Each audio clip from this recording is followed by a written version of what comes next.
કૃષ્ણ, રાધે રાધે. સ્વાગત છે તમારું મારા કિચનમાં.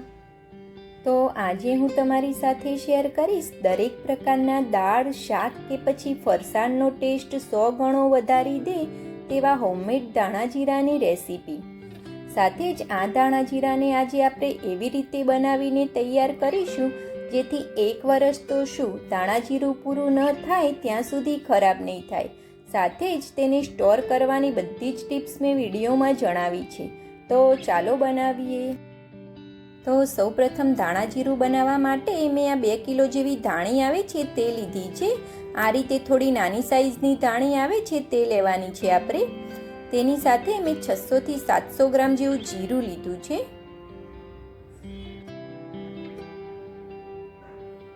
તો હવે ધાણા જીરું બનાવવા માટે સૌપ્રથમ આપણે જીરાને આ રીતે ચાળણીની મદદથી ચાળી લેવાનું છે, જેથી જીરાની અંદર કોઈ પણ જાતનો ડસ્ટ કે કચરો હશે તે નીકળી જશે. જ્યારે આપણે માર્કેટમાંથી ધાણા જીરું લાવીએ છીએ તો તે લોકો તો આ રીતની કોઈ પણ જાતની પ્રોસેસ નથી કરતા હોતા, અને ક્યારેક એવું બને છે કે જ્યારે આપણે કોઈ પણ દાળ કે શાક બનાવીએ છીએ ત્યારે ક્યારેક માટીનો ભાગ આવી જાય છે. તે માટીનો ભાગ આ રીતે ધાણા અને જીરાને ચાળવામાં નથી આવતું, તેની લીધે આવે છે. અને આપણે જ્યારે ઘરે મસાલા બનાવીએ છીએ ત્યારે એકદમ સાફ કરી અને ચોખ્ખાઈથી બનાવવામાં આવે છે.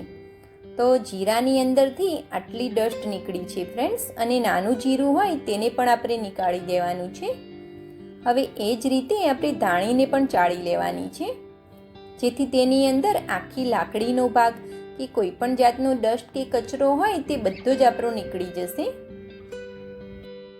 તો આ જ રીતે આપણે બધી જ ધાણીને પણ ચાળી અને તૈયાર કરી લેવાની છે.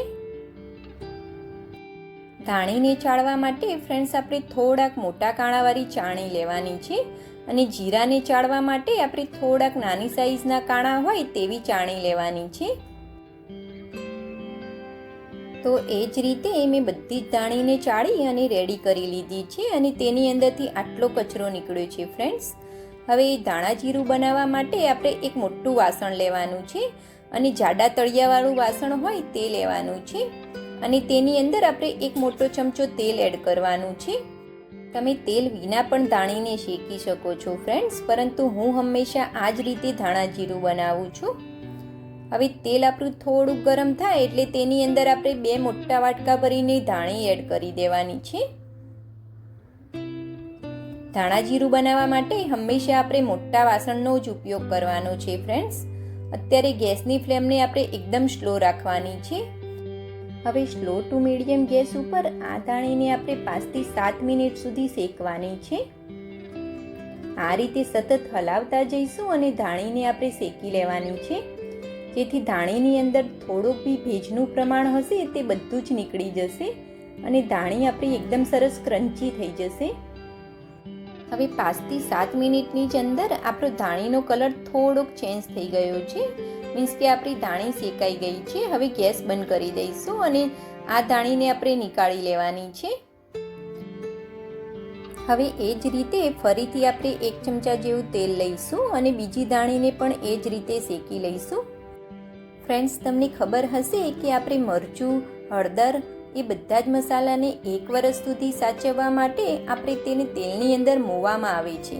તો આપણે આ રીતે ધાણા જીરું બનાવીશું તેલની અંદર શેકીને, તો આપણે આ ધાણા જીરાને તેલની અંદર મોવાની બિલકુલ પણ જરૂર નહીં પડે, અને આપણું આ ધાણા જીરું જ્યાં સુધી પૂરું ન થાય ત્યાં સુધી ખરાબ નહીં થાય. તમે આ ધાણીને તમે તેલ વિના પણ શેકી શકો છો ફ્રેન્ડ્સ, પરંતુ આ રીતે શેકશો તો તમારું ધાણા જીરું લાંબો સમય સુધી ખરાબ નહીં થાય. તો ધાણી આપણી શેકાઈ ગઈ છે, તેને ઠંડી કરવા માટે મૂકી દઈશું. આ રીતે આપણે મોટા વાસણની અંદર લઈ લઈશું અને ધાણીને આ રીતે ખુલ્લી કરી દઈશું, જેથી ધાણી આપણી એકદમ સરસ ઠંડી થઈ જશે. હવે તે જ વાસણની અંદર આપણે જીરું લઈ લેવાનું છે. આ જીરાને શેકવા આપણે તેલનો બિલકુલ પણ ઉપયોગ નથી કરવાનો ફ્રેન્ડ્સ. તેલવાળા વાસણની અંદર આપણું જીરું એકદમ સરસ શેકાઈ જશે. આ રીતે જીરાને પણ આપણે હલાવતા જઈશું અને 5 થી 7 મિનિટ સુધી, અથવા તો સુગંધ આવવા લાગે ત્યાં સુધી આપણે શેકવાનું છે. જીરું આપણું થોડુંક શેકાવા આવશે એટલે જીરાની અંદરથી થોડી સુગંધ આવવા લાગશે. હવે 5 થી 7 મિનિટ પછી આપણું જીરું પણ એકદમ સરસ શેકાઈ ગયું છે. આ રીતે થોડો કલર ચેન્જ થાય અને તેની અંદરથી સુગંધ આવવા લાગે એટલે આપણે ગેસ બંધ કરી દઈશું. આ જીરાને આપણે વધારે પડતું બિલકુલ પણ નથી શેકવાનું ફ્રેન્ડ્સ, માત્ર 5 જ મિનિટ સુધી શેકવાનું છે અને એ પણ એકદમ સ્લો ટુ મીડિયમ ગેસ ઉપર જ શેકવાનું છે. હવે આ જીરાને આપણે એક મોટા વાસણની અંદર નીકાળી લઈશું, જેથી જીરું આપણું એકદમ સરસ ઝડપથી ઠંડુ થઈ જશે. હવે આ ધાણી અને જીરાને આપણે એકદમ સરસ ઠંડુ કરી લેવાનું છે. ફ્રેન્ડ્સ, આ વાતનું તમારે ખાસ ધ્યાન રાખવાનું છે કે જ્યારે આપણે મિક્સચરમાં ધાણા અને જીરાને પીસવા લઈએ એ પહેલાં તેને એકદમ સરસ ઠંડુ કરી લેવાનું છે અને પછી જ મિક્સચરની અંદર એડ કરવાનું છે. તો 15 થી 20 મિનિટ પછી આપણી ધાણી અને જીરું એકદમ સરસ ઠંડુ થઈ ગયું છે. હવે એક મિક્સચર જાર લઈ લઈશું, તેની અંદર આપણે અડધું જીરું એડ કરી દઈશું.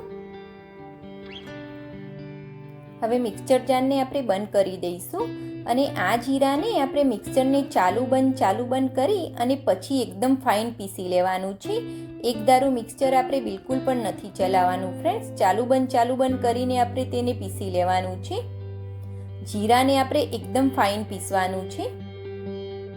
હવે આ જીરાને આપણે એક મોટા વાસણની અંદર નીકાળી લઈશું અને એ જ રીતે આપણે ચાલુ બંધ મિક્સચર કરી અને બીજા જીરાને પણ એકદમ ફાઇન પીસી લઈશું અને તેને પણ આપણે એક મોટા વાસણની અંદર નીકાળી લેવાનું છે.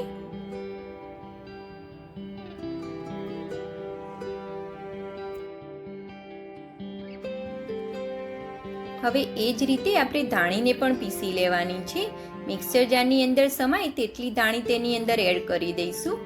હવે જારને બંધ કરી અને પલ્સ મોડ ઉપર ફેરવીને ધાણીને આપણે પીસવાની છે.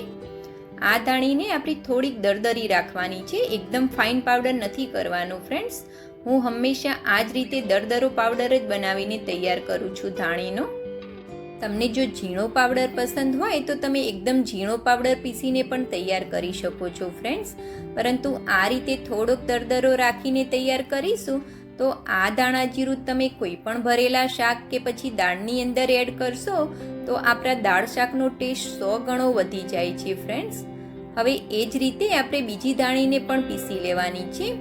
પલ્સ મોડ ઉપર ફેરવીને આપણે આ દાણીને પીસવાની છે અને થોડીક દરદરી જ રાખવાની છે. હવે તેને એક મોટા વાસણની અંદર નીકાળી લઈશું.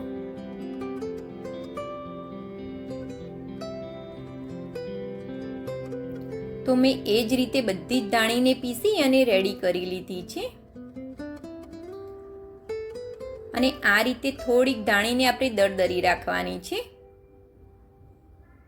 આ રીતે થોડીક દરદરી રાખીએ તો આપણા ધાણા જીરાનો ટેસ્ટ એકદમ સરસ આવે છે અને આ રીતે શેકીને તેલની અંદર બનાવીશું તો આપણા ધાણા જીરાની અંદરથી સુગંધ પણ એટલી સરસ આવે છે ફ્રેન્ડ્સ. હવે આ ધાણા જીરાને આપણે આ રીતે એકદમ સરસ મિક્સ કરી લેવાનું છે. હવે આ સ્ટેજ ઉપર તમે ઈચ્છો તો મોટા કાણાવાળી ચાળણીની મદદથી આ દાણા જીરાને તમે ચાળી પણ શકો છો ફ્રેન્ડ્સ, પરંતુ હું નથી ચાળતી કેમ કે મારું દાણા જીરું એકદમ પ્રોપર મિક્સ થઈ ગયું છે એટલે તેને ચાળવાની કોઈ જ જરૂર નથી. હવે આ રીતે આપણે કાચનો કોઈ પણ જાર લેવાનો છે અને તેને ધોઈ અને તડકે એકદમ સૂકવીને પછી જ લેવાનો છે.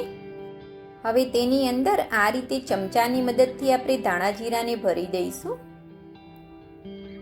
થોડોક આપણો જાર ભરાય એટલે તેને આ રીતે ચમચાની મદદથી દબાવી અને ધાણા જીરાને ભરવાનું છે, જેથી તેની અંદર હવા બિલકુલ પણ ભરાશે નહીં અને આપણું ધાણા જીરું બિલકુલ પણ ખરાબ નહીં થાય. આ રીતે પ્રેસ કરી અને ધાણા જીરાને ભરવાનું છે. હવે તેની અંદર આપણે 4 થી 5 નંગ જેવા મીઠાના આખા ઘાંગરા આવે છે તે અંદર એડ કરી દેવાના છે. આ રીતે આપણે મીઠાના આખા ઘાંગરા અંદર એડ કરવાથી આપણે ધાણા જીરું લાંબો સમય સુધી ખરાબ થતું નથી. હવે તેની અંદર ફરીથી આપણે ધાણા જીરાને ભરીશું.